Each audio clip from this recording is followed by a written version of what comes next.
Well, it's great to be with you this morning. I don't get a chance to preach here very often, and I feel like I'm taking a bit of a risk by choosing to preach from Leviticus. You might be thinking you get a chance once a year, and here you are choosing this kind of often neglected book of the Bible, right? It's not the book that most people think of as the most exciting book in the Bible when you go to read it. It contains these laws like not boiling a kid in its mother's milk. Well, what do we do with this? Other laws like wearing clothes with two types of fabric. What do we do with this? All of you are doing this right now. Right? The rules, the regulations of Leviticus are sometimes really strange to us. Sometimes seem even irrelevant to us, as many of you think, because you are wearing clothes with two types of fabric. So, what do we do with these strange rules? How do we inhabit this strange book of the Bible? I think many people think, and perhaps you were one of those this morning, that the scripture reading today was foreshadowing the sermon, that maybe it would be a bit boring this morning. And I hope I can help sort of remedy that and get you into this oft-neglected book of the Bible, right? One of my goals today is to help you make it through the Bible in a year, right? So many people read Genesis and they're like, let's keep going, I can do this. Read Exodus and yes, we can do this. Tabernacle may be a little tough. But you come to Leviticus and you wonder, how can I make it through this book? Maybe you actually read Leviticus 23, part of which we read this morning, and you think, well, it talked about a Sabbath, so I can take my Sabbath rest from reading the Bible in a year and stop with this particular book. If that's you, right, if you were one of those who was worried about how boring the sermon might be today, I'm here to help you think through this book, to meditate on some of its ideas. Right, the reality is some of the ideas in this book are of the utmost importance for us as Christians to think about, to meditate on. Ideas such as sacrifice or atonement or forgiveness, or the one that I want to talk about today that we might not think of in the same categories as things like sacrifice, atonement, will be how to structure or what I'll call anchor our time.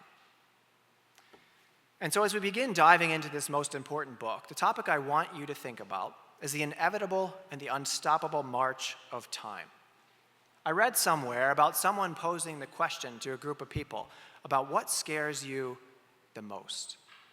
And there were a variety of answers to this question. Some of the more expected ones, like ghosts or sharks, came up. But one individual sounded a bit more philosophical in his answer.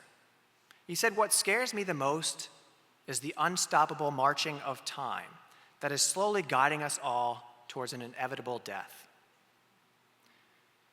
After doing a little bit of digging on this, I found that it could have actually been generated by some unknown band, or actually if you go online, you find that there's a meme created based on this quote. Regardless of where it came from, though, I think it asks us to meditate on a sobering reality, right? This reality that we all face, that we are powerless to stop the flow of time. We can never get back to the previous minute, hour, or year that just passed us by.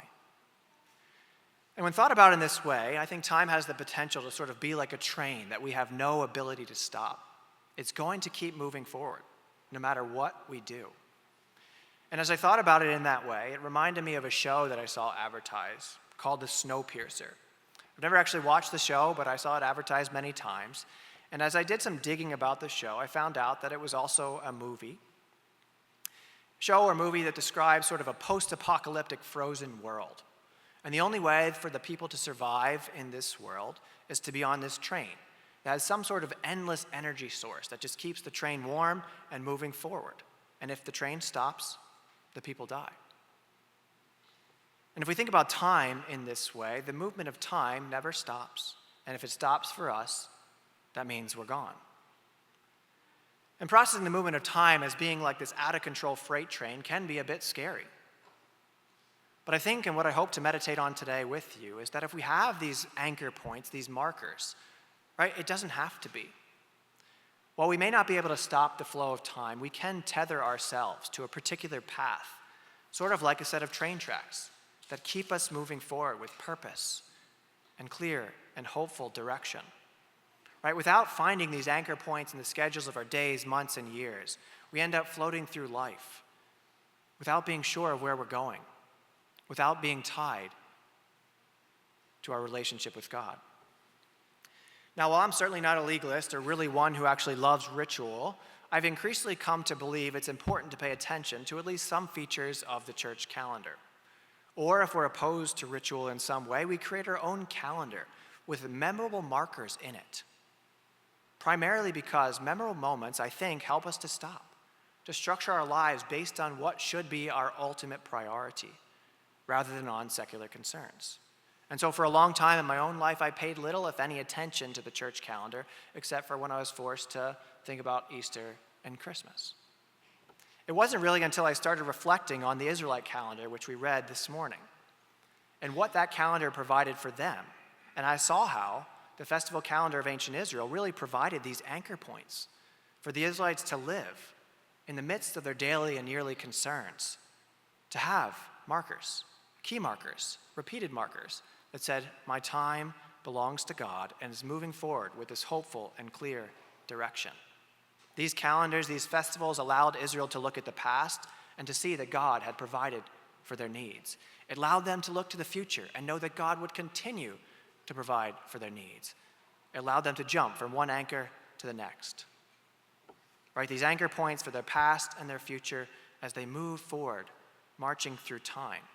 The reality is, they never went more than a week without stopping and declaring, my time belongs to God. Now, before we start directly talking about Leviticus 23 and giving you a real overview of this particular chapter, I want you to stop and to reflect on your own calendar for a few moments. Both past and present, right? These significant dates in our calendars are often marked and controlled by what the world argues should be your priorities, right? For example, we think of our holidays in this country. We think of the 4th of July that we're going to celebrate this week, a wonderful time to stop and to mark our time as belonging to God. We could think of other holidays like Memorial Day or Veterans Day, right? They're times to stop, a day off of work. But what do they do for us? Right, we also have a day for giving thanks. Right? Thanksgiving is certainly an important reminder to be thankful for what we have. But that holiday has also been connected to the history of our country. Right? It's a distinctly American holiday and Canadian, although it's a different holiday, right? These are certainly not bad things, and I love the 4th of July. I look forward to this week and a barbecue. But days like this do ask us to stop, to think about our time, not in connection to our relationship with God, but in connection to something else. What do they do for us? Do they give us anchor points that are going to tie us to God, which create rhythms for us to live in daily communion with God and with others in our communities? Beyond this, I think we have other elements, other calendars that are going to compete for our attention and provide rhythms for our daily lives. For example, the academic calendar is one that controls my life. Right? I'm forced into this kind of model of starting a new year every fall, taking a break in the winter once the semester ends, starting a second new year in January. Right? I get a spring break that I look forward to every year in February. I get a summer to kind of change pace, do my own work, spend time preparing sermons like this. Now, it's by no means a bad thing for me to live with this kind of rhythm, with this set of rituals that keeps my life ordered and structured. But as I think about it, my calendar is controlled. My life is controlled by the academic calendar. Now, that's not a bad thing in one sense, but it does set the priorities and the rhythms for my life. And I wonder, do I have another set of priorities or another rhythm that gives me a chance to stop and to reflect on what should be my ultimate priority? There are other calendars that you could think about. Perhaps you're an accountant who has to worry about the fiscal calendar. Right? At the end of the fiscal year, you have to make sure all your books are in order. Perhaps for others, they worry about the hunting calendar, the start of a new hunting season. Right? We're in Allegheny County. This is a big deal around here, right? Maybe you have to realize, well, when does deer season start? When does bear season start? Right? Before the season starts, what do? You have to go out and get the newest gear to make sure that you're going to get the biggest buck. You start dreaming about it, thinking about it. Right? This type of calendar sets the rhythm, perhaps, for your life. Maybe it's the fishing season, which can be always, right? Ice fishing, fly fishing. Maybe it's the Bills calendar. Maybe you're worried about the NFL season, and that sets the rhythm for your life. When's the draft? When's this game? When's the Super Bowl? Because the Bills will certainly make it there. Again, these are by no means bad things. But if you think about it, your calendar is not neutral. You could think about a calendar that gives the rhythm for you and for your life. Our calendar is not neutral. They're filled with something. And how we structure our calendar, our time, will indeed help to set the priorities for us. As I hope you can see, there are many things that are going to compete for your time, your attention. And the question is, what do you want those things to do? Now, these don't have to take our attention away from our relationship with God, but there's no doubt that we can if we're not careful. They will.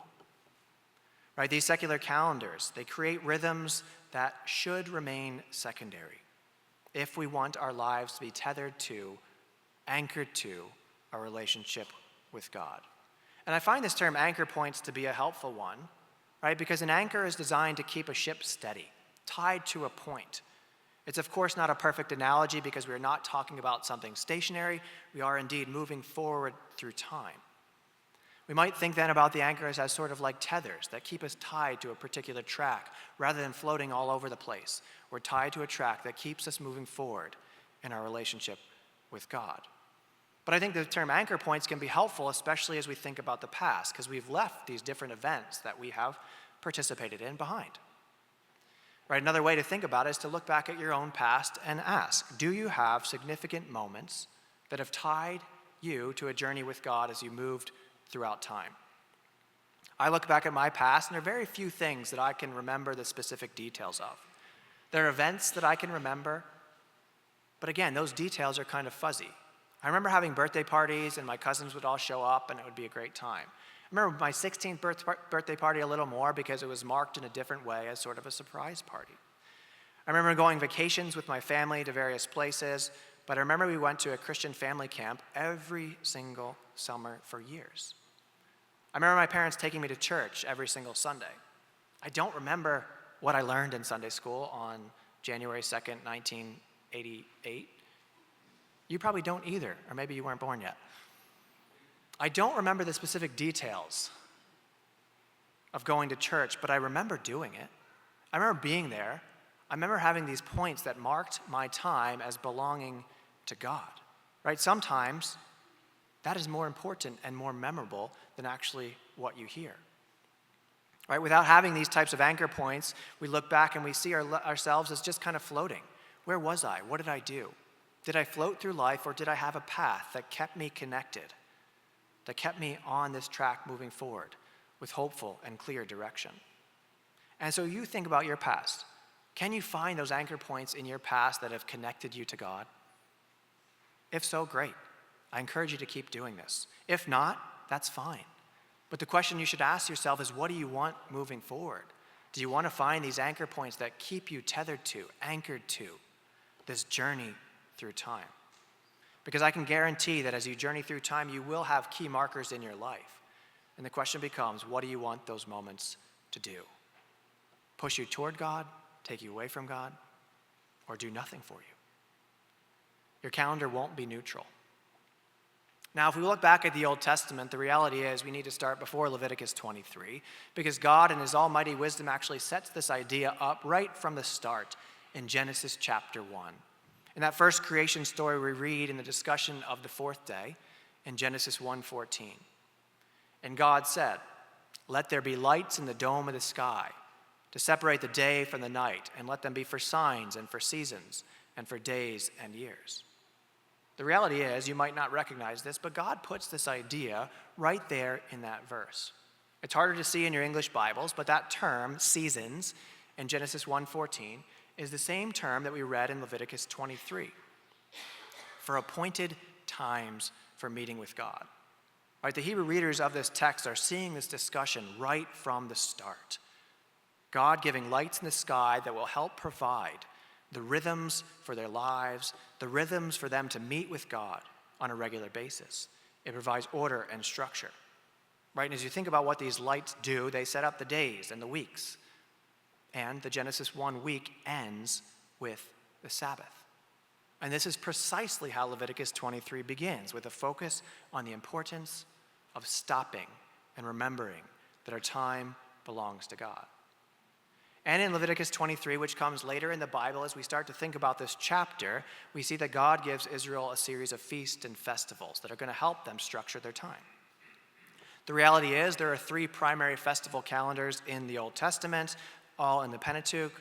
One comes first in Exodus, one in Leviticus, and another in Deuteronomy. And the reality is there's even like a 4th in Exodus 34. It's clear that how the Israelites structured their time was of great significance to God. He wanted them to have this path set out for them. They know they were going to stop at key moments and refocus or focus on God. Now, to better understand these festivals, I think it's really important to actually think about them in their literary context, in the story of Israel in the Pentateuch. Right? In the context of the Pentateuch, especially Exodus and Leviticus, you have to think about where the Israelites were previously. Prior to God giving these sets of laws in the wilderness, they were in Egypt.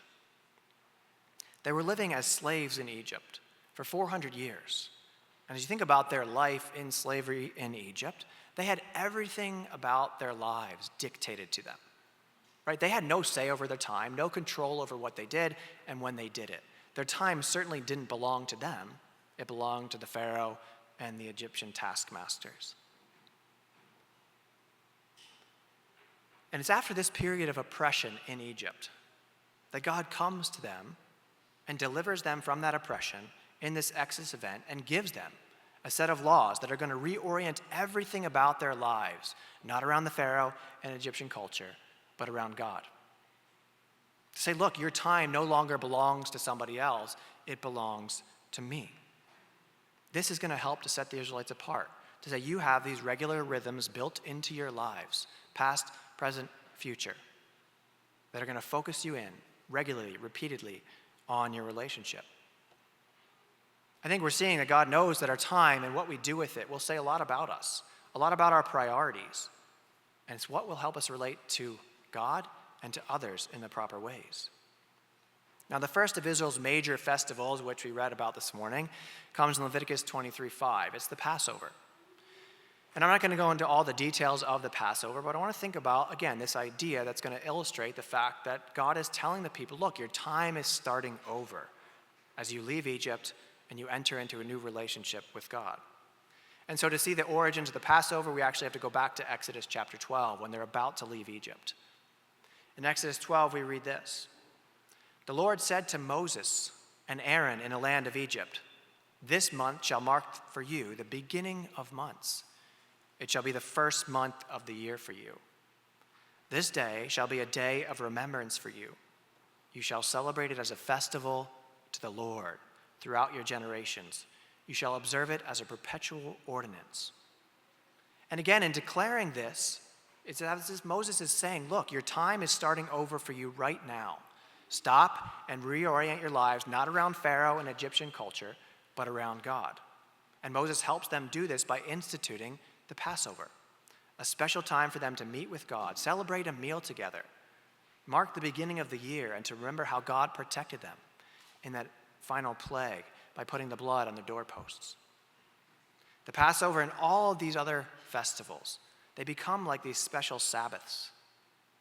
All of them are times to stop and to mark dependence on God. And in Leviticus 23, this is really clear to the Israelites, and I hope to us. Right, and as we look at and think about the whole chapter, we see that God gives them 7, and that number, of course, is significant. 7 festivals. And the start is actually the Sabbath. Right, before the major festival of the Passover, we get a discussion of the Sabbath. And then these other moments we're at the stop become like special Sabbaths, what they call Shabbat, Shabbatons. Right, key moments to say your time starts over. They have 3 in the first half of the year and 3 in the 7th month. Again, to start sort of almost a second new year, clustered around this one moment where they really stop, kind of like we do by clustering Christmas and New Year's together, right? 2 major holidays right around the same time, and we get, a lot of us get anyway, a week off. Something that's different.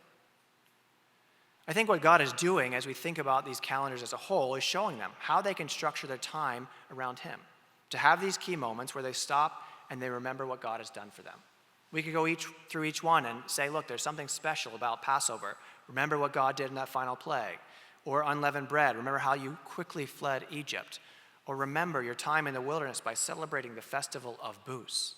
Right? All of these things say, look, there's something in your past that you need to remember. And so I hope as you are seeing this, you're experiencing kind of thinking through Leviticus 23. We see a ritual calendar that helps us set the rhythms for their lives, for Israel's life with God. They marked key moments regularly, repeatedly, over and over again every single year. And these key moments told them to stop and refocus on God. Right? If they got too far off the path, it was only going to be a few more days before they had a time to come back to that path and say, my time again belongs to God. The Sabbath happened every 7 days, and they thought about that. They realized that. I'm never more than 6 days away from stopping and focusing again on God. Now, I also today am not advocating that we adopt these rituals. And I also recognize that as we hear that word ritual, I do wonder if some in the Protestant tradition sort of balk at the idea of thinking through the need to have a ritual calendar. Right? Protestants typically have sort of been loath to engage in ritual, at least throughout history. Many have thought ritual is sort of associated with dead and dry religion, or connected with Catholicism or Judaism, but not Protestant Christianity. Now, this partly has to do with the fact that we think Christ has indeed come to sort of free us from having to keep all of the laws in the Old Testament. And it's true that ritual is not what saves us. That is indeed our faith in Christ. And so I'm not advocating that we need to return to some sort of ritual calendar necessarily. But what we need to recognize that their calendar helps us think through whether we have something similar that allows us to stop, to have memorable moments that don't take us away from God, that don't do nothing for us, but help us reorient at regular and memorable moments. And I think the very fact that you're here today shows that you think there's something to this whole idea. Right? We no longer think it's a demand to keep the Sabbath for salvation, but we're here. And we recognize, at least in some ways, the idea of a day to reorient our lives, to point us back to God, to keep us in tune with God. Sabbath can be a helpful reminder that our time is not our own, and so we honor God with it. The reality is that many of you are not going to remember what I said in a month. More of you are going to forget in 2 months, and at least 95% of you will forget in 6 months. I was pleasantly surprised to find out that one person remembered what I said last summer when I preached here. I thought that was remarkable. What you won't forget, though, as you look back over that same time period, you won't forget that you had a regular routine, that you went and you stopped and you said, my time belongs to God on Sunday morning, or all the time.